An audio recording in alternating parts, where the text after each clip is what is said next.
Hello there folks, I'm Dan Brown from Sort of Interesting, and today we're looking at my first ever Narrowboat Life short film.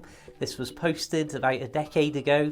My goodness me, I ended up spending most of the years between then and now living on a boat, and I just thought it'd be interesting to take a look back at how much simpler life was back then and just share a few thoughts about how things have changed and, broadly speaking, just see if there's anything to learn and anything that might indicate the trajectory of narrowboat life in the UK. Let's see what I had to say.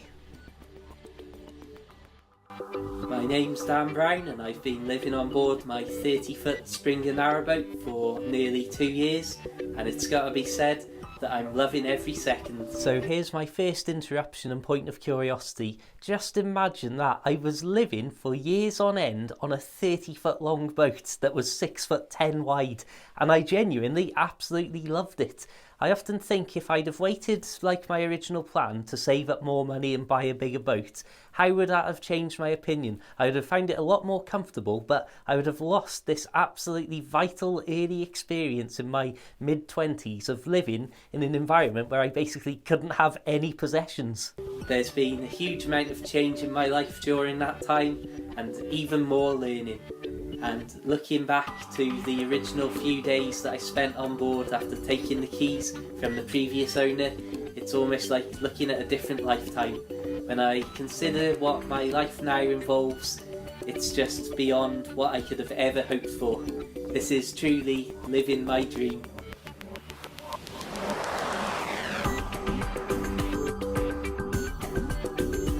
Why do I live on a boat? That is a very good question. It's not one that I think I've got a straight answer to, really. I think a lot of it comes down to not just living on a boat, but the lifestyle itself and the outdoors and all of that element of not being stuck in the middle of a town all the time and being able to look out of the windows onto incredible scenery every day. And I think a lot of it really comes down to me personally and how I was living my life in the past and how I've wanted it to be lived for the years to come.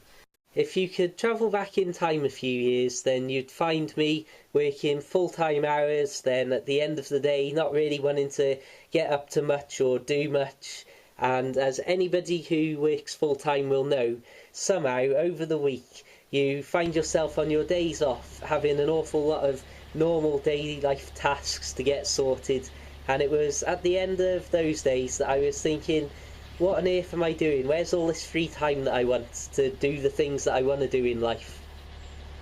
I just thought in my early 20s, am I going to be doing this for the next 45 years, or am I going to have more time in the future to do the things that I want to do while I'm still young and able to get out there and fully make the most of it? And I think that thought really haunted me, and it still does to some extent.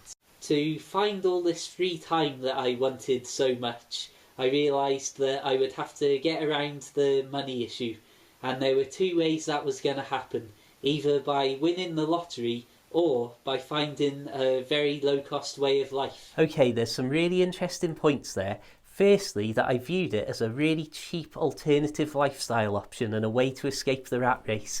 And that's something that I just don't think exists in the way it did back then for younger generations now. For example, my boat back then, tiny as it was of course, only cost £11,000, and there's not many boats going for that these days, but also the boat related costs were so cheap that some years, even including wood and coal for the fire, I was spending less than £1,000 including boat licence, insurance, heating and even the old winter moorings. And that's something that boggles my mind now when I look at how expensive everything is.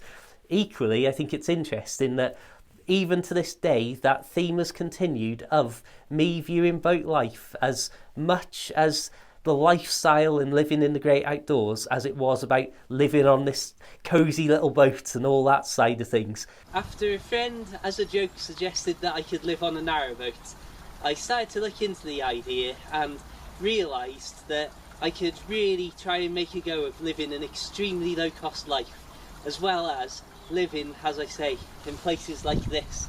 The cost of living on a boat can vary wildly, and for some people it is far more expensive than others, depending on how you wish to live your life and what luxuries you wish to have, whether you want to spend all the year round in a marina or go out travelling. And for me, I've gone on the extreme low end of the scale, and I've got a very small boat at only 30 foot, which helps keep costs that are measured on a per foot basis down. So that's things like the boat licence and mooring fees. And then just the fact that it's such a small space to keep warm over the winter means that I have to burn far less fuel to keep it nice and toasty throughout. And even then, a lot of that will be wood that I've collected myself. And there's all sorts of little ways that I've managed to really cut down on costs. It's almost less about living on an actual boat than it is about living out here. What's it like to live on a narrowboat? Well, that's a very big question indeed, and first of all because there can be so much variation in one person's lifestyle on board from week to week, month to month, and even day to day. But also because on a case-by-case basis, the difference from one person living on a boat to the next person living on a boat can be enormous. And for example, somebody like me who tries to live as low cost a lifestyle and be out here just enjoying places like this and just generally getting out and being able to go off on my bike or on the kayak or just walk off down the towpath for hours on end, that can be completely different to somebody who may still have a proper full-time job and want to spend all their time in a marina, so you've got all the services right next to them, which can then, if you're on a very big boat as well, make it a lot more expensive than the way that I live. But also, obviously, if you're staying in a marina all year round, you're not out travelling and seeing things like this. Or, equally, there's people who I know who travel hundreds of miles across the country every year and go from all over the place, up, down, left, right. And again, those are all just completely different ways of doing the same thing, living on a boat. But as for my personal life, well, let's hop down and have a look. I've got absolutely no questions or queries for my younger self there. As I've said back then, as I'll say today, and I'll say probably in 10 years' time, you could live on a boat, work full time, spend all of your time in a marina, so you hop out of the boat, walk to the car park, hop in your car, commute to work, and you're basically living in a house on water. Or some people will be travelling hundreds of miles a year all over the place, never staying still for more than a few days at a time, and those two lives are almost unrecognisably different, even though they're both based on boats. This is my humble home, Tilly the Narrowboat, built by Springer in 1987, and giving you this view from the kayak, you can see just how much space there is outside and inside. So you've got this huge 10-foot stern on the back and another 5 foot that's under the front cover, so that leaves 15 foot for the indoors, and that makes for some pretty close quarters living. On a day like today, it's very easy for me to point the camera around and have everything all lit up by the bright sun outside, and you've got nothing but Canada geese in the field as your only visible neighbours, and people can draw conclusions and go, wow, yeah, I see what he means about living out here and the peace and quiet of it all and the perfect simple lifestyle with nothing but nature. Or I could show you this exact same spot maybe a couple of weeks ago or even a couple of weeks in the future, and it might be pouring down with rain, there's nothing but mud outside the door, and ultimately you've got the exact opposite situation where people could look and go, flipping heck, I can't believe that's just what he does and that's how he lives and has to put up with this as part of his everyday life. And it's one of those things that really sums up, there's no true way to go, this is boat life, this is what it's like for everybody. Once again, I absolutely agree with that. Even just the weather can completely alter the narrowboat life experience for the same person living on the same boat in the same place from one week to the next. Day-to-day narrowboat life for me is, as I've said, all about getting out and just being places like this. We haven't even left the canal yet, and already it's a fantastic day just out here, travelling down with my friend on the kayak, and that's another good day spent in my books. Doing things like this outdoors is just the heart of how I like to live my life. And of course, being able to walk along towpaths, being able to just get a bus out from a different area to some local mountains just over the border into Wales, and all those sort of activities, as well as the endless biking that I can get up to on and off the canal. And obviously just the commutes in and out of work can become their own trips if you really want them. But of course there's a lot more to boat life than just playing outdoors. There's certain things you have to do just as part of living in a home, and that on a boat can include all the usual things of cooking and cleaning and all the rest of it, getting the fire ready and cleaning it out in the mornings. But as well, there's extra things like filling up the water tank and stuff like that. Obviously you've got things like emptying toilets at various points along the canal to factor into your travelling, as well as obviously if you're on a boat, getting out and actually doing some boating. Already been on my bike into town and bust back out with a load of shopping today. Next job, head down that direction, get ourselves a little bit of water in the bow, and then moor up just on that corner behind us. Right, the wind's getting up, better get this done. The idea that kayaking was just part of day-to-day boat life might seem a little ridiculous, but it's important to remember I was already out on the canal, so I had the kayak strapped up to the boat roof, and I would literally be able to go out on a whim, untie the kayak, put it over the side onto the canal, literally wearing my slippers, step off the boat directly into the kayak, and then just paddle around for a bit. So that is part of what I loved, especially back then, about boat life.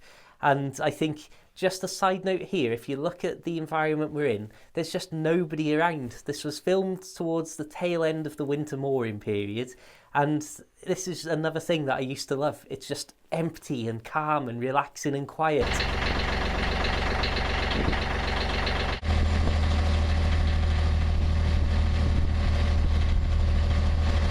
So here's your water point. You've got your magic key that opens up all sorts of stuff like this. And then in here you can see one side there's one attachment, one on the other. And you turn it to whichever side you've got your hose pipe stuck on. As you can see, I have to make a little bit of room because over the winter, like I say, I've got all this wood and coal and stuff under the front cover, so I can just reach out through the front doors. But the water just fills straight up into what is effectively the whole of the bow there, just hollowed out. I have given it a good lining. I think this summer I'll put some rubberized paint on it too. And that is how simple it is to fill up with water. Obviously I'm not always about a 5-minute boat trip away from a water point.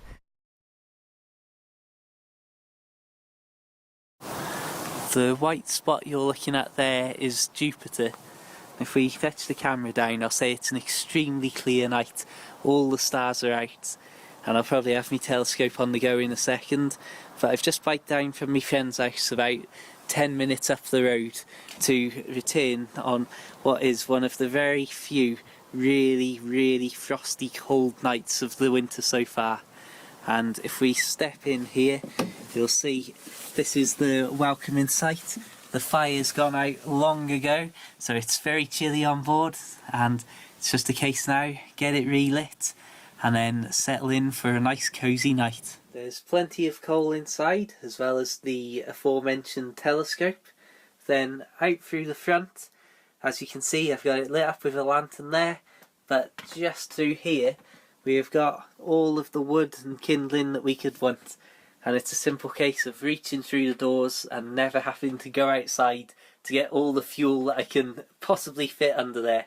I have an extremely simple trick to start my fires easily. I just put a piece of a match into a fire lighter so I know exactly where I need to light it. And as simple as that, you can hear the fire start crackling. And then we'll just bundle a little bit more wood in and then add a bit of coal to see us through the night. It's moments like this where I'm sat here now at almost midnight. We've got the fire just getting going and proper crackling that you may hear, and the glow of the flames coming through the bottom grill there. That, to me, this is the ultimate relaxation. This is, no matter what's gone on throughout the day, I'm now here, and it's a simple case of I can relax, I'm home and the fire's on. it's the therapy almost of the whole process and the whole routine and similarity of drawing the day to a close like this. Whereas to some people, I can imagine it's, oh, I've had a terrible day, I've just had to bike out, and sometimes it'll be raining and terrible weather, which is not great at all. And now I've got to be here doing this and fiddling around with the fire, and it's freezing cold. Oh, can't be bothered for it. Whereas to me, just the simplicity of it, this is what it's all about. I think it's worth reminding people at this point that while I was recording that clip, I was only on my second winter on a boat, so talking about the fun and games of playing with the fire and seeing the boat go from freezing cold to boiling hot was still such a big novelty, and it's just something completely different that I hadn't had in my life previously. And I do think, though, I did at least have the foresight to realise that some people would see it as just another load of hassle and think they just want to get from work and the boat to already be warm and cosy.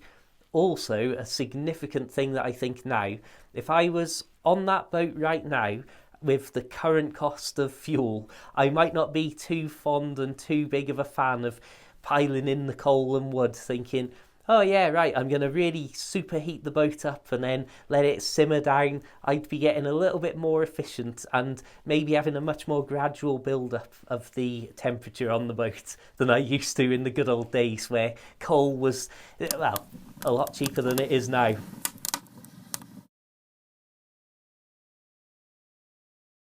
I've got to admit that I do really like the title, The Narrowboat Lad, that was sort of given to me by general consensus and popular usage, where I'd be off walking down the towpath or maybe in town, and how you have those passing conversations with people that you don't really know.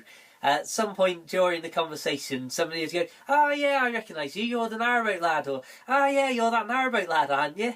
And from there, it just grew, and I thought, I like the sound of that, I'm going to have that one. So this section here is an ultimate cringeworthy area where I talk about how unbelievable it is that thousands of people have watched my videos and all that sort of stuff. And it was. Remember again, this is 2014, so the idea that me out on a boat could be getting hundreds of thousands of views was ridiculous. And I still think it's ridiculous in hindsight. Although I think, as much as I'm excited and overjoyed by it at that point, it was because the attention was at such a low level, it didn't really impact day-to-day life. Every now and then I'd see people out and about, whereas over following years and later years, especially on my second boat, there were certainly times during the summer months where I felt like I had to be on my best behaviour all the time because, of course, people who were looking at boats or boat holidays would come across my videos and then come out and see me there on the towpath or what have you. So I felt a little bit more pressure, and I was definitely glad that I'd eased off on the YouTube stuff in the later years of my second boat life, because I don't want to think about how much I may or may not have enjoyed it if I had that sort of feeling, but I had maybe 2 or 3 times the amount of million views that the channel eventually went on to get. But anyway, let's just wrap up with a few thoughts from myself, and then myself now. Who is the Narrowboat Lad? Ultimately, it's just me, Dan Brown, who wears a hat all the time, likes to eat an awful lot of chips, and has somehow found himself living on a little boat. There's some people I think like to think that this is a character that I play up to, but it's been long documented for many years how much I love to be outdoors and just doing stuff. I'm extremely grateful to have been able to do this from such an early stage of my life. I'm hoping to carry it on for many years to come, and if there's one thing I want to sort of put across in these videos is that if you have the right motivations and the right dreams, then my goodness me, living the dream is more than possible. And in my case, I'm very lucky that my dreams were so achievable. And most of my hobbies are so low cost as well that I could manage to wrap it all into one package. As the sun sets on another day, I've got to say it's time to finish this video off, and ultimately this is what it's all about. I can look around this 15-foot space indoors and know that I've got everything that I've ever wanted. And it might not be a huge amount, it might not be much to offer that other people would be interested in, but for me, this is just about right. As much as I've enjoyed looking back at this old video, there's a huge bittersweet element for me, And that's because I look at that last clip to camera where I basically talk about how happy and content I am on my tiny little boat. And I think I'm never going to experience that level of bliss and happiness in my life ever again. Not because things are particularly negative, but because I feel as if in the last decade, almost everything in every level of the world has got worse. And I look at how simple my life was in that era. Had my little part-time job, I was riding my little bike everywhere, coming back to the boat, recording my little videos, writing my short boat life books. It was a lovely little way to live, and it was unbelievably cheap to do so, as I've previously discussed.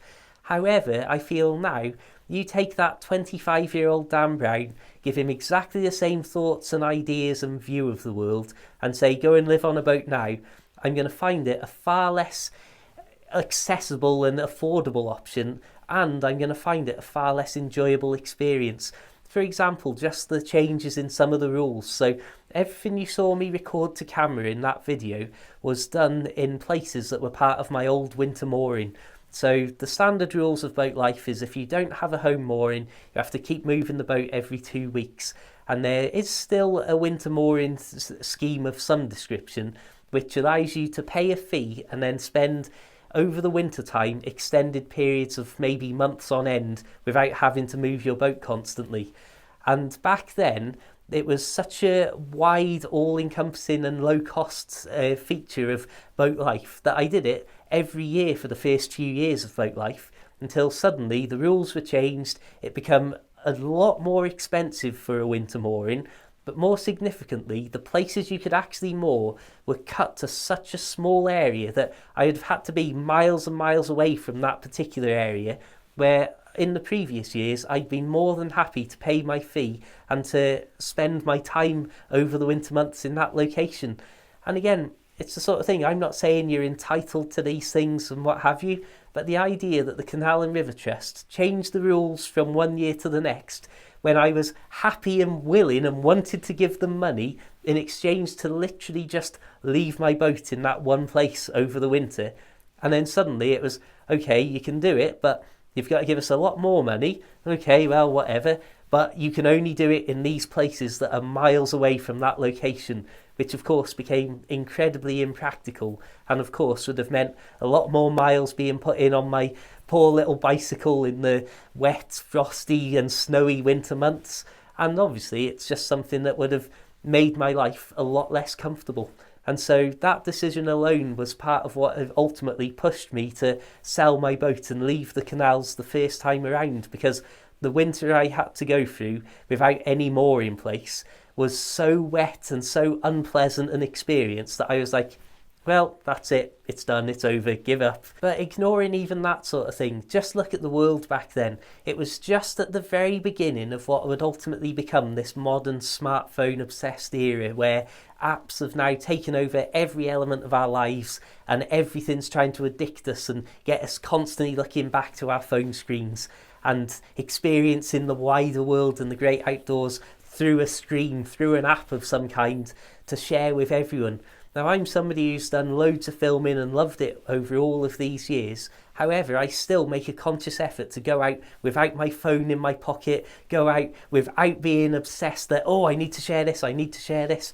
I mean, I've seen a lot of owls in recent nights in the absolute darkness, and I haven't once reached for my phone, even though I know it's the sort of thing that could get thousands and thousands of views online, because I'm determined to go out there and just enjoy, experience and live the life. Whereas if I was 25 now and I'd just grown up through the end of my childhood and my early adult years, being slowly brainwashed into accepting that experiencing the world via the phone is just what is normal, then I don't think I'd be enjoying that early boat life, especially if I was blundering into places that there is no phone signal anywhere near as much as I did back then. Anyway, there's loads of stuff that you could endlessly talk about on this theme, so I'm just going to say thank you so much for watching. Hope you've enjoyed this trip down memory lane and my critique all these years later. Please consider checking out my short boat life books, available for the Kindle and as a paperback. Links in the description. Subscribe or follow me wherever you want to, all over the internet. Links in the description. And if you really want to help me out, consider checking out the Patreon for a few bonus clips and exclusive podcasts and videos. Until the next time, Have an absolutely fantastic day. Keep it interesting, keep it boat worthy, and of course, my friends, farewell.